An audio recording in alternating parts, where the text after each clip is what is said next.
बालियापाड़े जमी विवाद को केन्द्र करी दुर्बृत्तों दादागिरी चाष जमी धान रुआ उपाड़ा सह एक परिवार को आक्रमण करा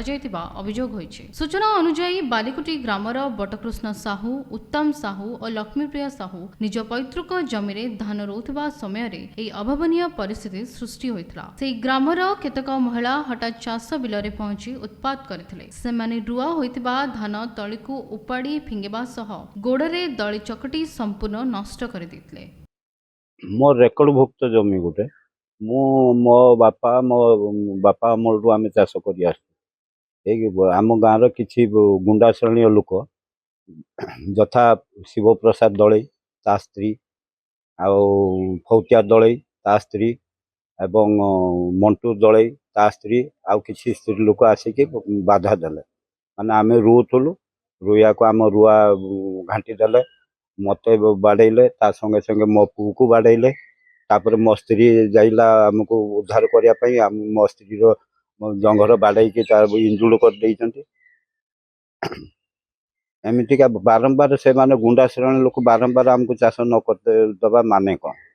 से आम थाना को आसलु न्याय पाई। यहाको विरोध करिबारु पीड़ित परिवार को अभद्र भाषा रे गालीगुलज करबा सह जीवन मारिदेबाकू धमक दे संगबद्ध भावे माड़ मारिथिले। परिवार लोकंक चित्कार सुनी ग्रामवासी घटनास्थल को आसिबारु आक्रमणकारी माने सेठारु चंपट मारिथिले। तेबे खसीजिबा बेले सेमानंकू मिथ्या एससी एसटी मामला रे फसाई सारा जीवन पाई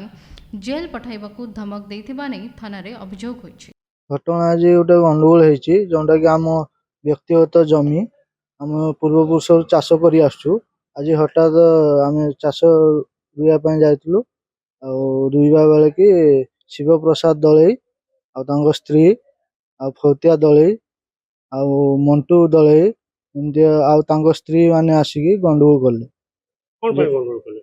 कले जे ना आम चाष करने दबुना कहीं आम तो रेकर्ड भुक्त जमा से तो आज कौन ये कले हठात आसिकी आम नंगल करूँ रुआ भी होता आसिक घाटी घुटा देती माड़ा आक्रमण गोटे कुदाल आ गोटे बड़ बाड़े मो माँ को भी मारी मत मारी